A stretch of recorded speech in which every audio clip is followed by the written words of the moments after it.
The video had no sound, but everyone could hear the laughter. Clara Whitmore's lips curved slowly, deliberately, as she looked straight into the camera mounted above the marble hallway. She didn't know it was recording. Some people, she mouthed, glancing toward the kitchen where Evelyn stood unseen, should stay where they came from. By morning, the clip had been forwarded 327 times inside her husband's firm alone. By noon, her name was trending in the worst possible way. And by evening, her husband still hadn't said a word. The apartment felt different when silence had weight. Clara stood barefoot on the cold marble floor, her phone buzzing non-stop on the kitchen counter. Notifications stacked faster than she could read them. Messages from colleagues, unknown numbers, even distant acquaintances she hadn't spoken to in years. She didn't open any of them. Instead, she stared at the security panel mounted near the hallway. Camera 3. That was the angle. That was where she had been standing last night, wine glass in hand, irritation simmering under her skin after Evelyn had corrected her about something trivial, something harmless, something that shouldn't have mattered, but it had. Because Evelyn never sounded unsure, because Evelyn didn't try, because Evelyn didn't need to prove anything, and that, more than anything else, had always unsettled Clara. You've seen it. Nathan's voice cut through the stillness behind her. She turned slowly. He stood by the doorway, suit still on, tie loosened, just enough to suggest exhaustion, not disarray. Nathan Whitmore never looked disassembled, not even now. Clara swallowed. It was taken out of context. Nathan didn't respond immediately. He walked past her, placing his briefcase down with precise care. Every movement measured, controlled. I didn't say anything that isn't being exaggerated, she added, her voice tightening. People are twisting it. Still nothing. The silence stretched until it became unbearable. Say something, Clara snapped. Are you just going to stand there and pretend this isn't happening? Nathan finally looked at her. Not angry, not hurt, just distant. I've already said everything I need to say, he replied quietly. Her chest tightened. When? A while ago. The words didn't land immediately, but when they did, they felt wrong. What does that mean? Nathan didn't answer. Instead, he reached into his jacket and pulled out his phone, placing it face up on the counter between them. An email thread. Dozens of forwards. Subject line repeated over and over. Internal conduct concern. Urgent. Clara's breath caught.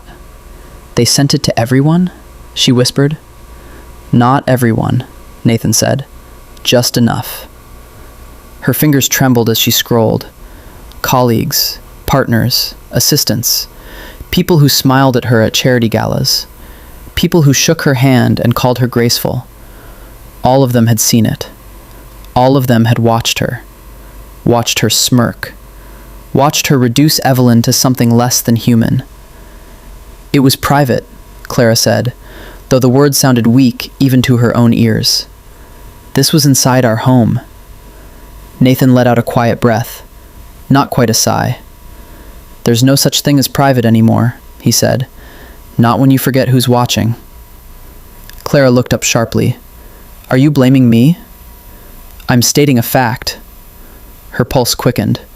This isn't just about the video, she said, stepping closer. You're acting like I committed some kind of crime. Nathan's gaze didn't waver. Didn't you? The question hit harder than any accusation. Clara opened her mouth, then stopped. Because suddenly, the room felt smaller. Because suddenly, the air felt thinner. Because somewhere, deep beneath the panic rising in her chest, a quieter voice whispered something she didn't want to hear. This isn't about the video. Nathan picked up his phone again. There's a board meeting tomorrow, he said. They'll want a statement. A statement? Clara repeated. From me? They'll want to know if this reflects my judgment, Nathan clarified. The distinction was surgical. Her stomach dropped. You're distancing yourself. I'm being asked to, And you're just letting them? Nathan met her eyes again. For a moment, just a flicker, something raw surfaced beneath the calm. You made your choice last night, he said. And now I have to make mine. Clara felt it then. Not anger, not even fear, but something colder, something final, as if the ground beneath her feet had already started to shift, and she was the only one who hadn't noticed. By morning, Clara Whitmore had already rewritten the story. Not the truth, just the version that could survive. She sat in front of her vanity, the city skyline of Manhattan stretching behind her like a promise she refused to lose. Her reflection looked immaculate. Silk blouse, understated jewelry, hair pulled into a controlled elegance that suggested composure. Nothing about her appearance betrayed the chaos underneath. Her phone was propped up against a crystal perfume bottle, recording. Clara inhaled slowly, then pressed post. I want to address the video that's been circulating, she began, her voice soft, carefully weighted with just enough vulnerability. It was a private moment, taken completely out of context. What was said does not reflect my values, nor the respect I have for my family. She paused just long enough. I deeply regret how it appeared, and I hope people can understand that sometimes moments don't represent who we truly are. She stopped recording, watched it once, twice. Perfect. Not too defensive, not too emotional. Just enough regret to be digestible. She uploaded it across every platform that mattered. Within minutes, the responses began to pour in. Some sympathetic, some skeptical, some vicious. Clara ignored most of them, because this wasn't about convincing everyone. It was about giving just enough for people to doubt what they thought they saw. Control the narrative.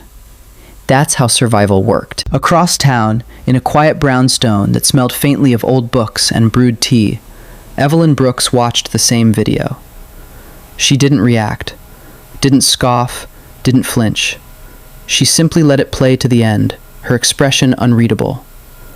Then she set her phone down and returned to her seat by the window. Outside, the city moved as it always did, indifferent, relentless. Inside, Evelyn folded her hands in her lap. Stillness wasn't weakness, it was restraint. And restraint, she had learned long ago, was a form of power most people underestimated. Her phone buzzed once. A message from an unknown number. Are you going to respond? Evelyn stared at it for a moment, then typed back, no. She didn't owe anyone a performance. Not anymore. Clara's second phone buzzed in her hand. A different phone, a different life. Julian. She answered immediately. You saw it? She asked, her voice lower, now stripped of the polish she had just performed online. I saw everything, Julian replied, his tone smooth, almost amused. You're trending, Clara. Not in a good way. I handled it. A pause, then a quiet chuckle. Did you? He said. Because from where I'm standing, it looks like you're bleeding in public and calling it strategy. Clara's jaw tightened. I needed to say something. No, Julian corrected softly. You needed to say the right thing. She turned away from the mirror, pacing slowly across the marble floor. And what would you have said? She shot back. I wouldn't have apologized, Julian said. Apologies admit weakness. You should have leaned into ambiguity, made people question the context, not your character. Clara exhaled sharply. That's exactly what I did. Not quite, he murmured. You gave them just enough guilt to believe you meant it. His voice shifted then, lower, more deliberate. Which makes you look guilty. Silence stretched between them. Clara felt it, that familiar pull. Julian didn't just challenge her, he destabilized her. And somehow, that made her feel like she needed him more. This will pass, she said, quieter now. It always does. Not this time, Julian replied. Her steps slowed. What does that mean? It means, he said carefully, your husband's firm is already using this as leverage. Clara's pulse spiked. Leverage for what? For control, Julian said. For decisions. For pressure. A beat. For investments. Her stomach tightened. You said you could handle that, she said. I can, Julian replied smoothly. But I need you to stay close to Nathan. Very close. Clara froze. I am close to him. No, Julian said, almost gently. You live with him. That's not the same thing anymore. The words landed harder than she expected. Then what do you want me to do? She asked. There it was, that shift, from control to reliance. Julian didn't answer immediately. When he did, his voice was softer, more intimate. I want you to remind him why he trusts you, he said. Why he chose you. Clara's throat tightened. And if he doesn't? A pause. Then we make sure he doesn't have a choice. That evening, Clara found Nathan in his study. The door was slightly open. Inside, he sat at his desk, laptop open, the glow of the screen casting sharp lines across his face. He didn't look up when she entered. I posted a statement, Clara said. I saw. That's it? She asked. No feedback? No advice? Nathan's fingers stilled on the keyboard. Then, slowly, he leaned back in his chair. You're very good at crafting narratives, he said. Clara frowned. What's that supposed to mean? It means, Nathan replied, his gaze finally lifting to meet hers, you know exactly how to say things without actually saying anything. Her chest tightened. That's unfair. Is it? The room felt colder. I'm trying to fix this, Clara said, her voice rising slightly. I'm trying to protect us. Nathan studied her for a long moment. Are you? He asked quietly. The question lingered, sharp, precise, dangerous.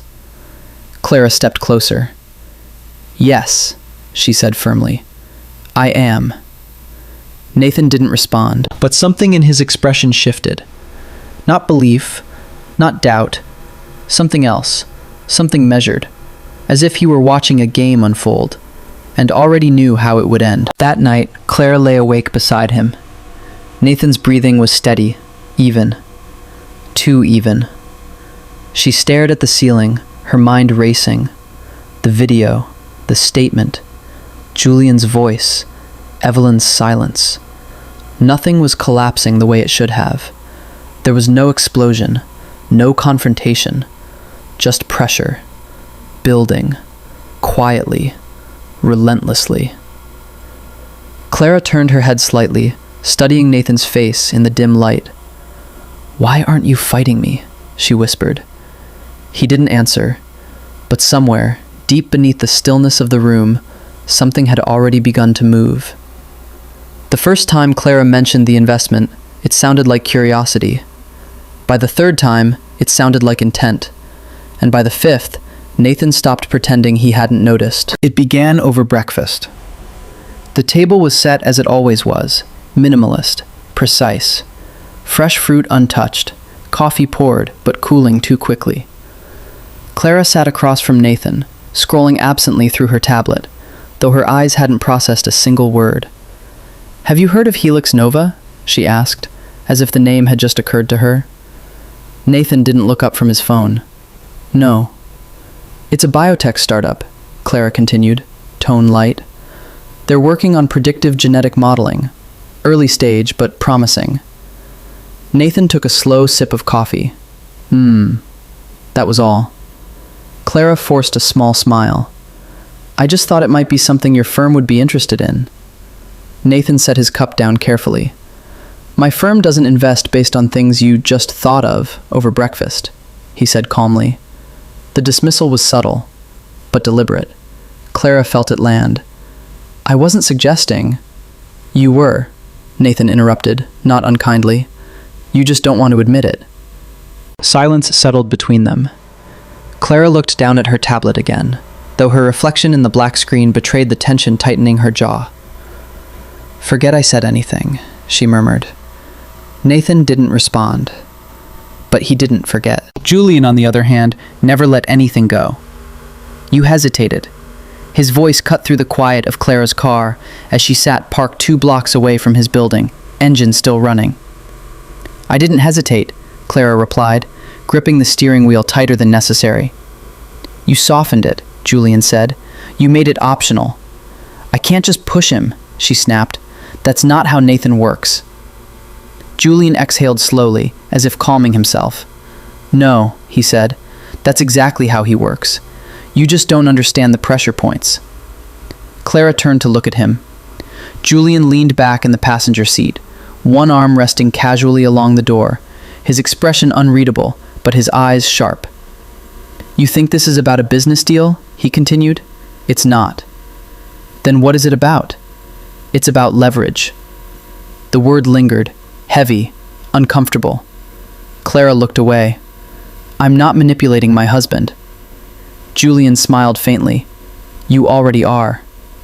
Her stomach tightened. That's not fair, isn't it? He said softly. You live in his world. You influence his image, his decisions, his relationships. That's power, Clara, whether you admit it or not. She shook her head. That's different. Is it? Julian leaned closer, his voice dropping. Because from where I'm standing, the only difference is that you're pretending it's not intentional. Clara's breath caught. For a moment, she said nothing, because part of her knew he wasn't entirely wrong. I don't like how this feels, she admitted quietly. Julian studied her. Of course you don't, he said, because for the first time, you're not the one in control. The words struck deeper than she expected. Clara turned the engine off. The sudden silence inside the car felt suffocating. I thought this was about us, she said. Julian didn't answer immediately. When he did, his voice was softer. It is. But something about the way he said it felt rehearsed. That night, Clara tried again. This time, she chose her moment carefully. Nathan was in the living room, reviewing documents on his tablet, the city lights casting reflections across the glass walls behind him. The atmosphere was quieter than usual, controlled, but not tense. A window. Clara stepped into it. I looked into Helix Nova more, she said, sitting down across from him. They're not just another startup. They have backing. Quiet backing. Nathan didn't look up. From who? Clara hesitated, just for a fraction of a second, but Nathan noticed. Private investors, she said. Discreet ones. Nathan's fingers stilled. Then, slowly, he set the tablet down. And how exactly did you come across that information? He asked. Clara forced herself not to falter. I have my sources. Nathan's gaze lifted to meet hers. For a moment, neither of them spoke. Then Clara, he said quietly, do you even hear yourself anymore? Her chest tightened. What's that supposed to mean?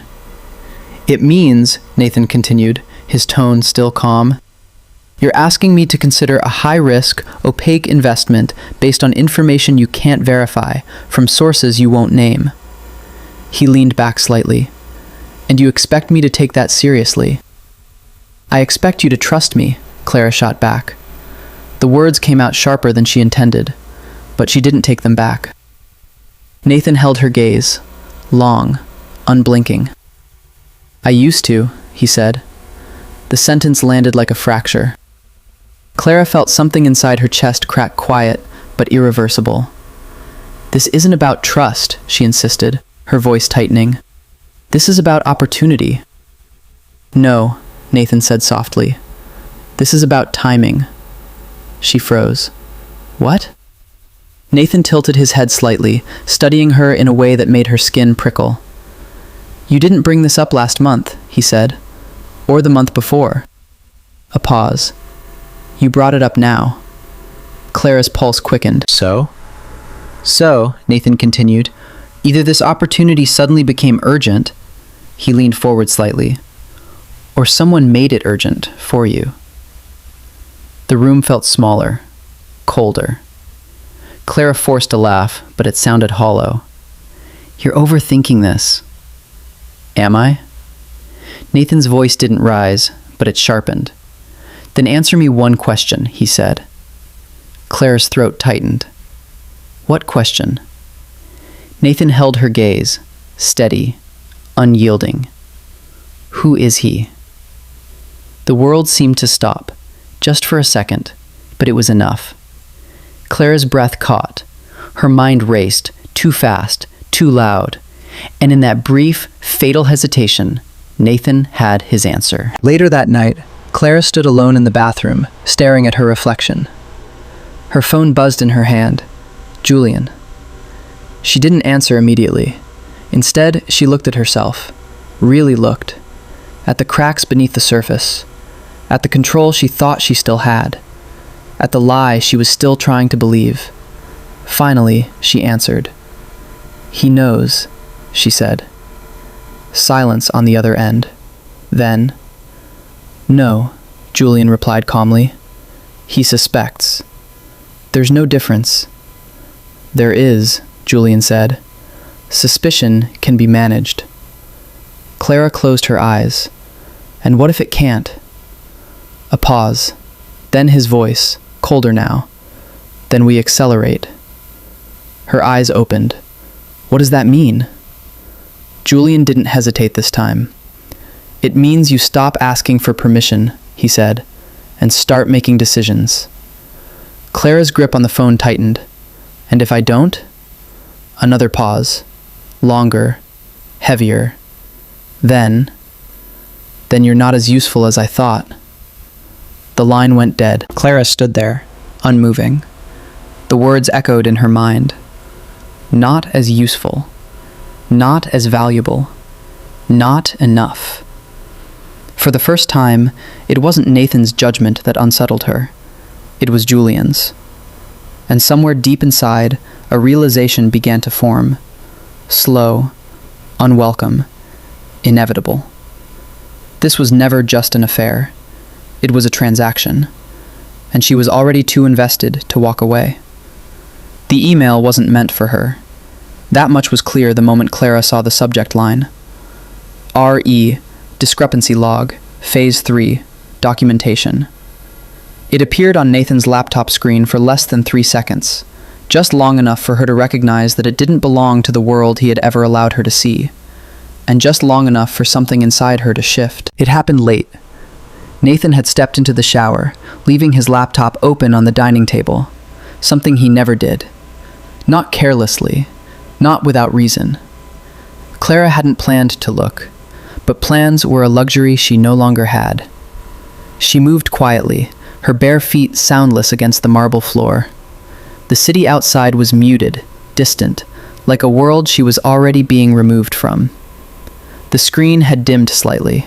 She touched the trackpad. The email expanded. At first, it didn't make sense. A structured report, time-stamped entries, attachments labeled with dates, stretching back months, far longer than the scandal, longer than the video, longer than even her first careless lie.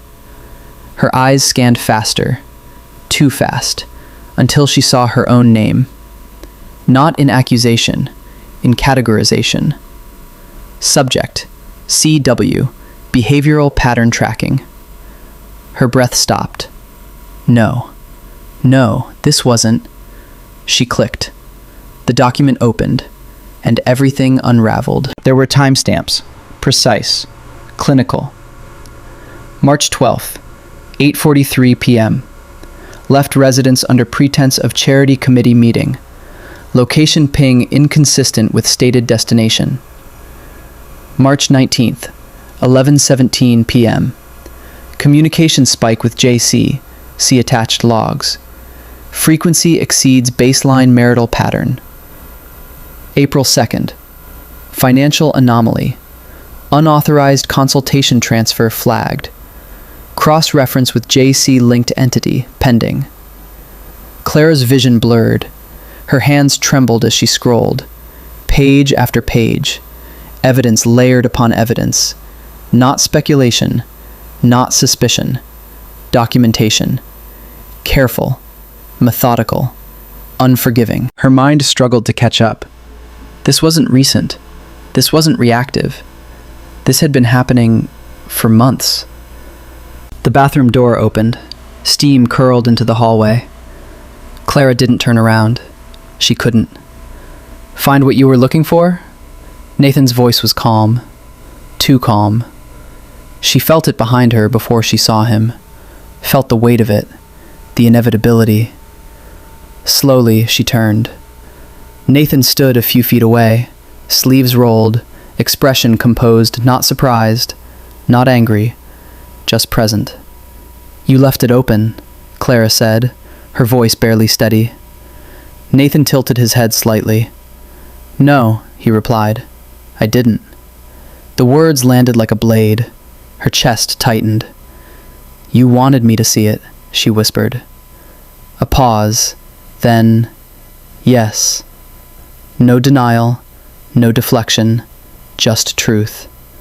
And somehow, that made it worse. Clara swallowed hard, her throat dry. How long? She asked. Nathan didn't hesitate. Long enough. That's not an answer. It's the only one that matters. Her pulse spiked. Months? She pressed. You've been doing this for months? Nathan met her gaze. Yes. The room seemed to tilt.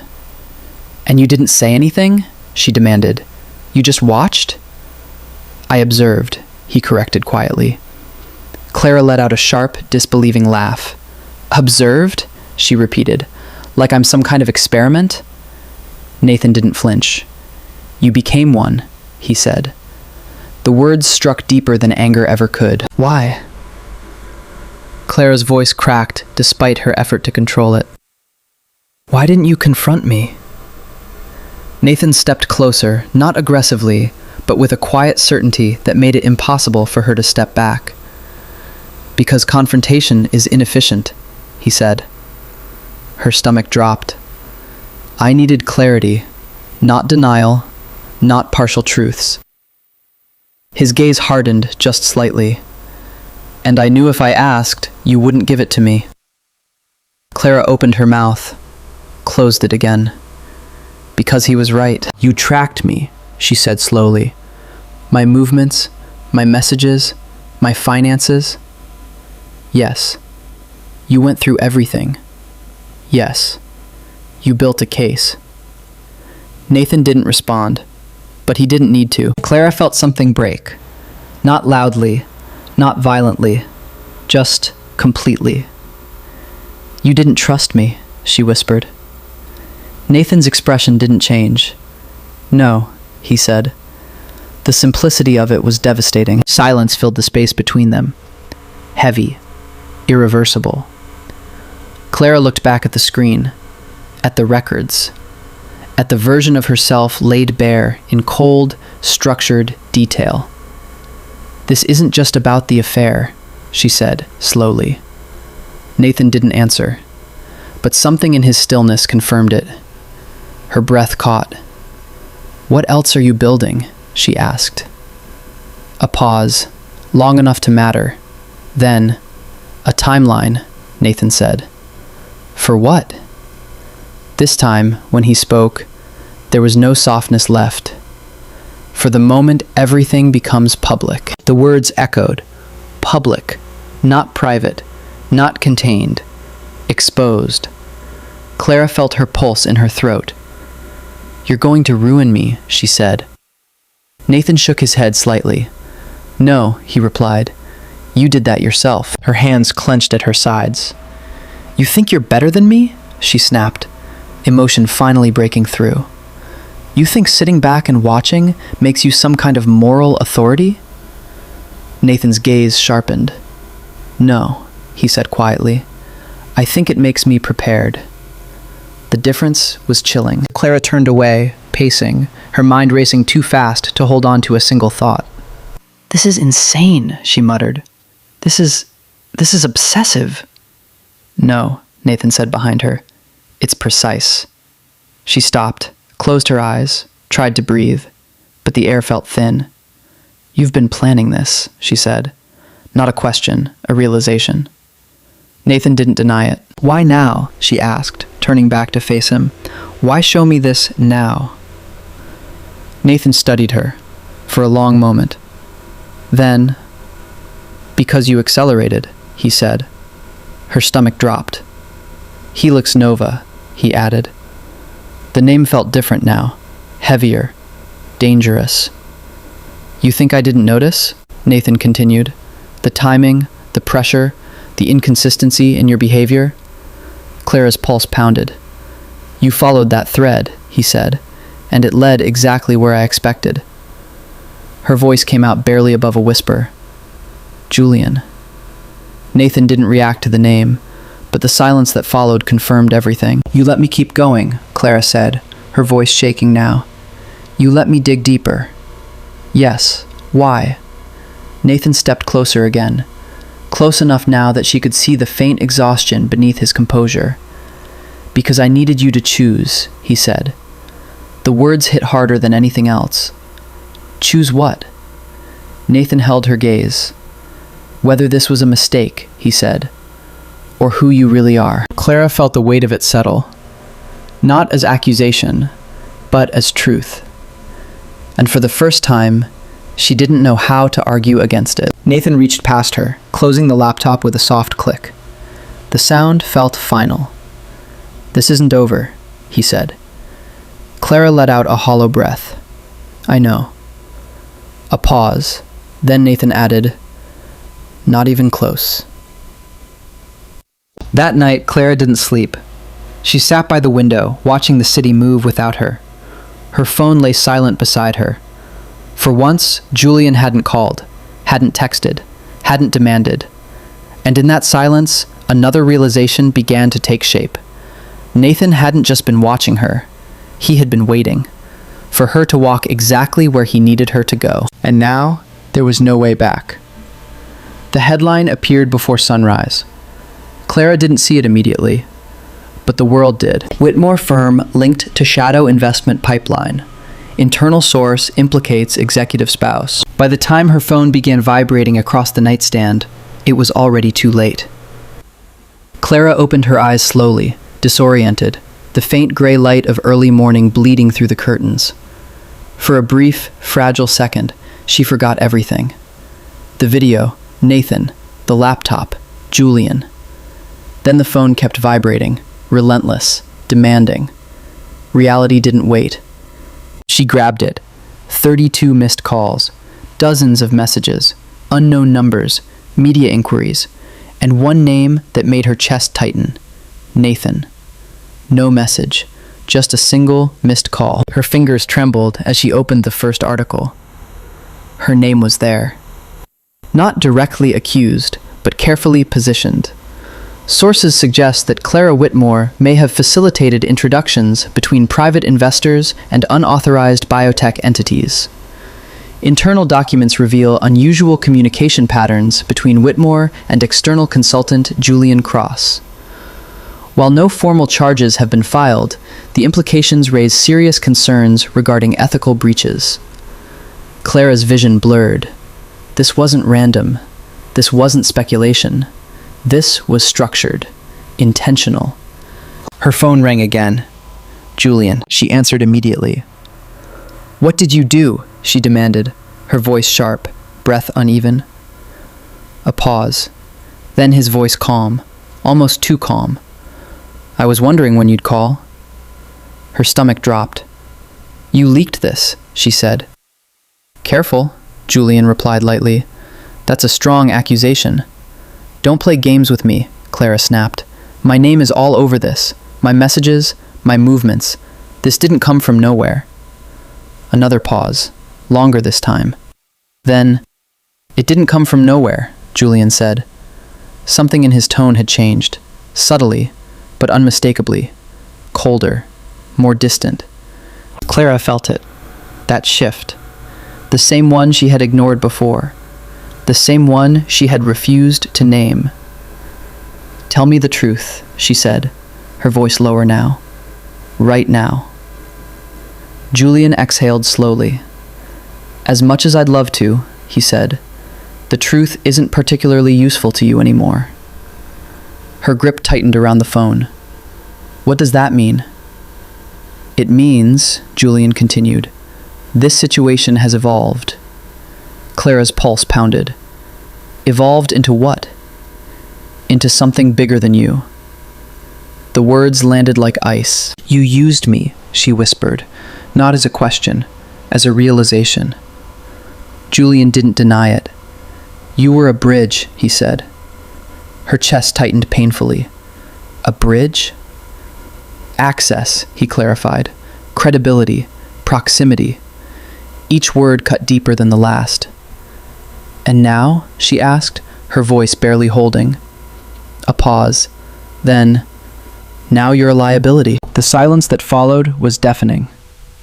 Clara felt something inside her collapse completely. Not slowly, not gradually, all at once. You're putting this on me, she said, her voice shaking now. You're making me the one who takes the fall. I'm minimizing exposure, Julian corrected. To yourself, to the operation. Clara let out a hollow laugh. There is no operation, Julian. There's just you. Not anymore, he said. Her breath caught. What does that mean? But this time, he didn't answer. The line went dead. Clara stared at her phone, at her reflection in the black screen, at the person she no longer recognized. Minutes later, her second phone lit up again. Not Julian. A news alert. Another article. More detailed. More specific. Attachments, screenshots, emails. Her emails. Selective, edited, but real enough to be undeniable. They had her. Not completely, but enough. More than enough. By mid-morning, the situation had escalated. Nathan's firm released a statement. Careful, distanced, cold. We are aware of recent allegations and are conducting a thorough internal review. At this time, there is no evidence implicating firm leadership. No mention of her. No defense. No denial. Just separation. Clara sat in the living room, the television muted, but flashing images of headlines, analysts, speculation. Her name scrolled across the bottom of the screen, over and over again. She didn't notice Nathan enter at first, but she felt him, the shift in the room, the quiet recalibration of space. You've seen it, he said, not a question. Clara didn't turn around. Yes. A pause. Then, and? Nathan asked. She let out a slow breath. He leaked it. Nathan didn't respond immediately. When she finally turned to look at him, his expression told her everything. Not surprise, not confusion, recognition. You already knew, she said. Nathan held her gaze. I suspected. Suspected? Clara repeated. You knew exactly what he was doing. I knew what he was capable of, Nathan corrected. Her chest tightened. And you let it happen. The accusation hung in the air, sharp, desperate. Nathan didn't flinch. I allowed the pattern to reveal itself, he said. Clara laughed bitterly. Of course you did. She stood up abruptly, pacing now, her composure unraveling. I was being set up, she said, used, manipulated. Yes. The agreement came too easily, too calmly. Clara stopped, turned to him. And you're just fine with that? No, Nathan said. Then why didn't you stop it? The question broke through everything, raw, unfiltered, desperate. Nathan stepped closer. Not to comfort, not to console, but to clarify. Because, he said quietly, you didn't want to be stopped. The words hit harder than any betrayal. Clara froze. You chose him, Nathan continued. Every time I gave you space to step back, you didn't. Her throat tightened. I didn't know. You knew enough, he said. Silence fell again, heavy, unavoidable. Clara's voice dropped to a whisper. What happens now? Nathan studied her for a long moment.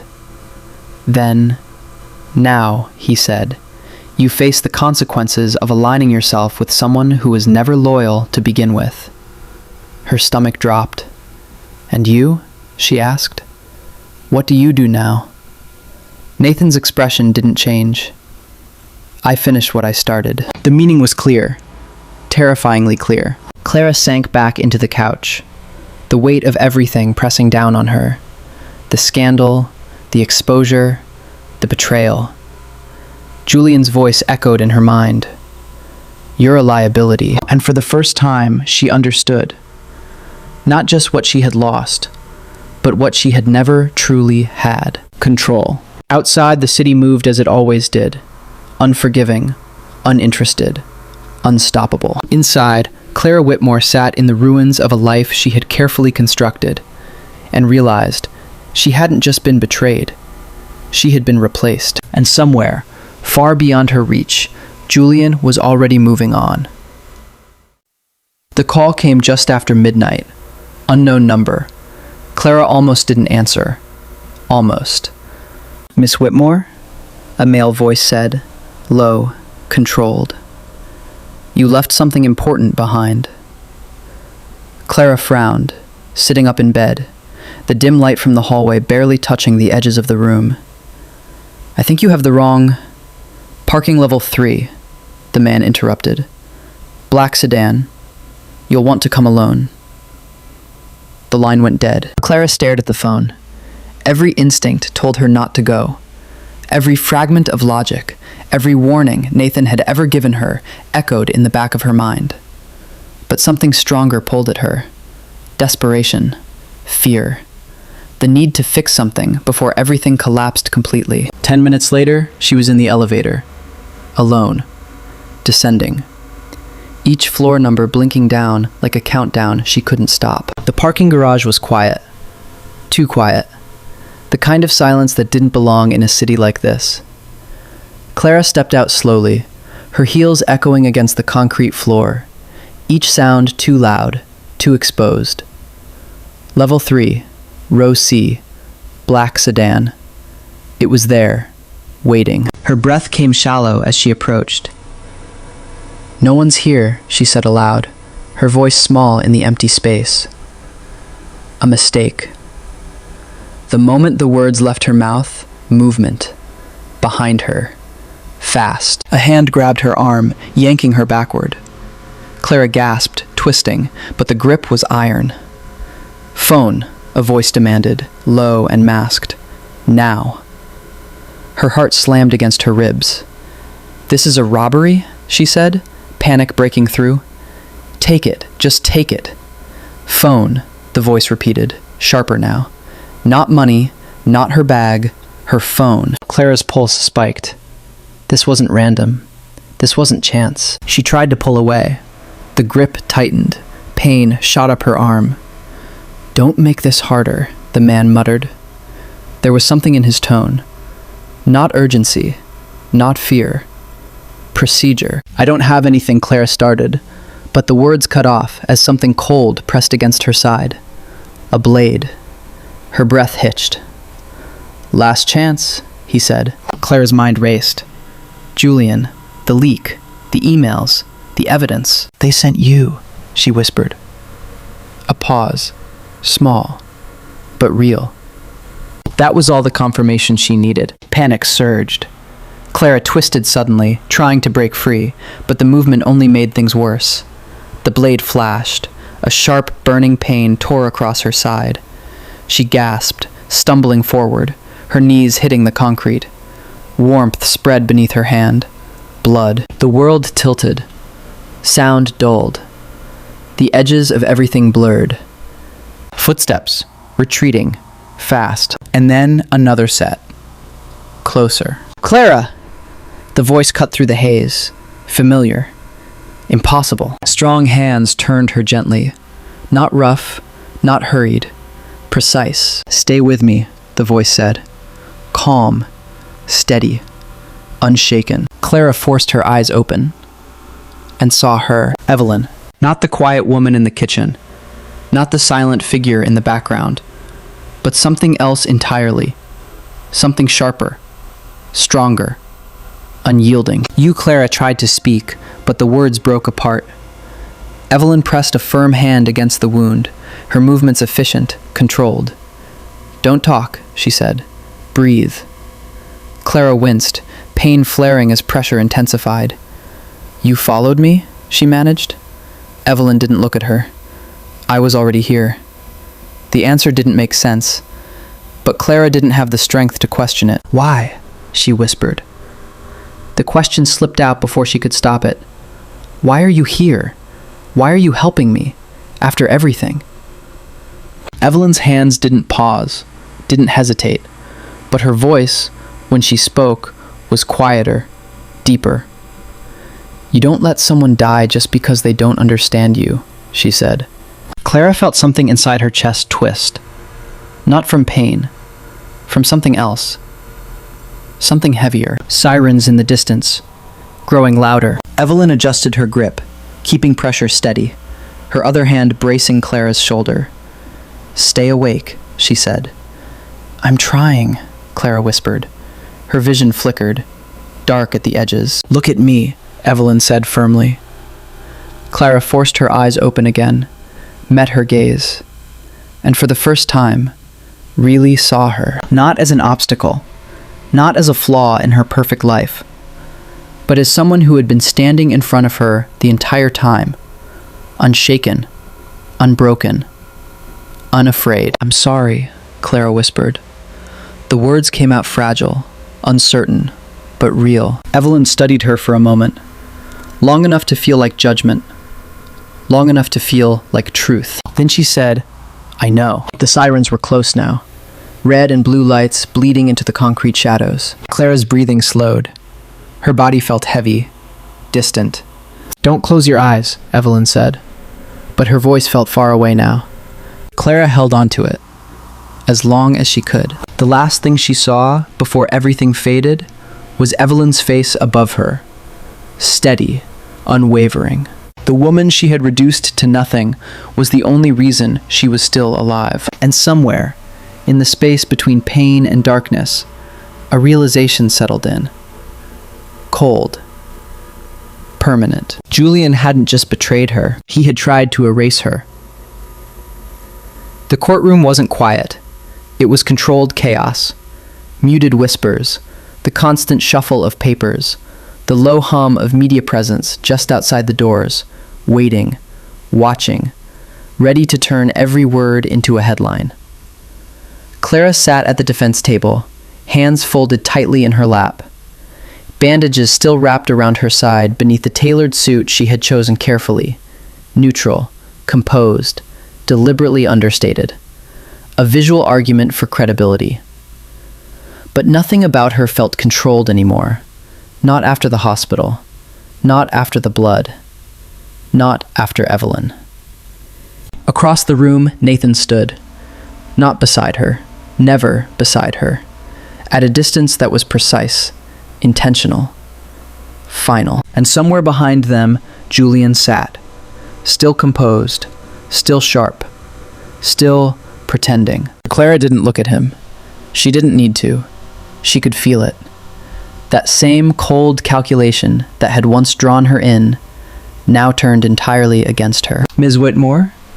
The attorney's voice cut through the room. Clara looked up. "Yes?" "Do you acknowledge that you maintained consistent private communication with Mr. Julian Cross over a period exceeding 4 months?"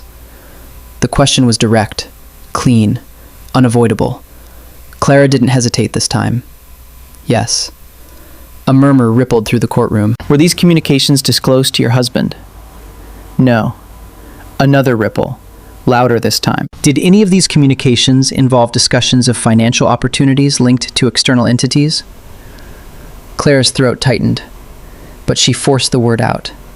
"Yes." Each answer felt like a step downward. Not forced, chosen. The attorney nodded slightly, then turned. "Your Honor, at this time, we would like to call Mr. Nathan Whitmore to the stand." Clara's pulse spiked. Not from fear, from certainty. Nathan moved forward with the same calm precision he had carried from the very beginning. Measured, controlled, unshaken. He took the stand, swore the oath, sat. "Mr. Whitmore," the attorney began, "when did you first suspect inappropriate conduct between your wife and Mr. Cross?" Nathan didn't look at Clara. "March," he said, "of this year." Clara felt the air shift. March. Earlier than she thought. Earlier than she wanted to believe. "And what did you do with that suspicion?" Nathan's voice didn't change. "I verified it." The words were simple, but the weight behind them, crushing. "How?" Nathan reached into a folder, placed it on the stand, opened it. "Documentation," he said. The screen behind him flickered to life. Emails, time-stamped, unedited. Messages Clara had sent. Messages Julian had replied to. Not fragments, not selective leaks. Everything. Her breath caught. "This is impossible," someone whispered in the gallery. Clara stared.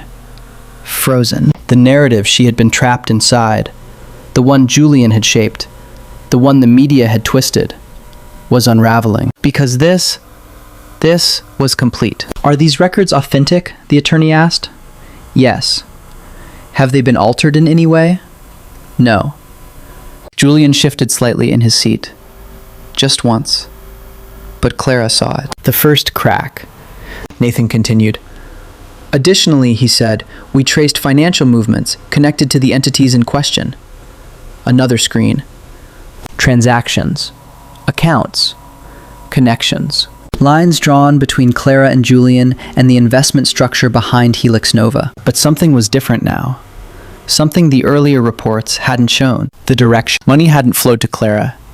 It had flowed through her. A conduit, not a beneficiary. Clara's chest tightened. "Mr. Whitmore," the attorney said carefully, "based on your findings, do you believe your wife orchestrated this scheme?" A pause. Small. Measured. Nathan finally looked at her, not with anger, not with affection, with clarity. "No," he said. The word echoed. She was used. A ripple surged through the courtroom. Louder than before. More chaotic. Clara felt something inside her fracture. Not from accusation, but from truth. "Used by whom?" the attorney pressed. Nathan didn't hesitate. Julian Cross. All eyes turned. Julian remained still. Too still. "On what basis?" the attorney continued. Nathan slid another document forward. "Internal communications," he said. "Recovered through parallel channels." The screen changed again. New messages. Different tone. Different voice. Julian, speaking to someone else. "She's pushing exactly where we need her. Nathan won't move unless the pressure comes from inside. Once the structure is in place, we detach." Clara's breath hitched. Detach. Erase. Everything snapped into place. The pressure, the urgency, the manipulation. It had never been about her. Not really. Julian's composure finally cracked. Just slightly, but enough. "This is circumstantial," his attorney interjected quickly. "There is no direct." "There is," Nathan said. The interruption was quiet, but absolute. He placed one final file on the stand. "A recorded call," he said. The room stilled, animated. The judge nodded. "Play it." The audio filled the courtroom. Julian's voice. Clear. Unmistakable. "If she starts to panic, we move faster. She's already compromised. No one's going to look past her." A pause. Then, "And if she becomes a problem?" Silence. Then a second voice. Unfamiliar. Cold. "Then she disappears." The recording cut. No one spoke. No one moved. Clara couldn't breathe. The parking garage. The blade. The blood. It wasn't coincidence. It was cleanup. Julian leaned back slowly. For the first time, he didn't look in control. Clara closed her eyes briefly, and in that moment, everything became clear. Not just what had happened, but what she had been. A tool.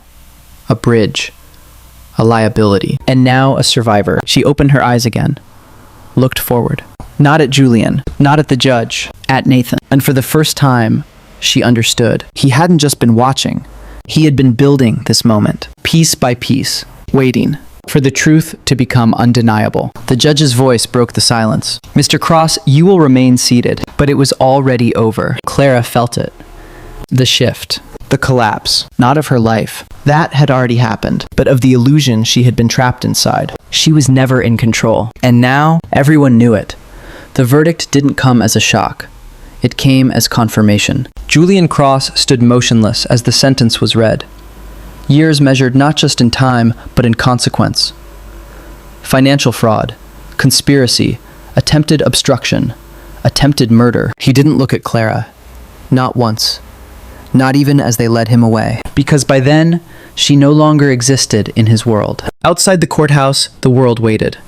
Cameras, reporters, flashes of light sharp enough to feel like impact. Clara, do you have a statement? Did you know about the scheme? Do you regret your actions? Regret. The word followed her like a shadow. Clara didn't answer, didn't look, didn't stop. Because for the first time in her life, there was nothing left to defend. The apartment was empty when she returned. Not abandoned, not destroyed, just cleared. Nathan had taken what mattered and left everything else behind. The silence inside felt different now. Not heavy, not suffocating, just honest. On the kitchen counter, a single envelope waited. Clara didn't rush to it, didn't hesitate either. She already knew. Inside, no apology, no anger, no explanation. Just a few lines. Clara, this isn't about punishment. It's about consequence. I gave you time to choose differently. You didn't. Take care of what's left. Nathan. She read it once, then again. There was no hatred in the words, and somehow that made them harder to carry. The divorce finalized quickly. Clean, efficient, strategic. Nathan didn't fight for more, didn't drag it out, didn't need to, because he had already secured everything that mattered before she even realized she was losing it. Assets restructured, accounts protected, legal positioning flawless. Clara didn't contest it, not because she couldn't, but because she understood something now. Too late, but completely. She had never been playing the same game. The headlines faded. Slowly. Inevitably. Another scandal replaced hers. Another name took her place. That was the way of the world she had once fought so hard to belong to. Disposable. Months later, Clara stood in a much smaller space. A rented apartment. Neutral walls. Unremarkable view. No marble floors. No skyline. No illusion. She set a box down on the table.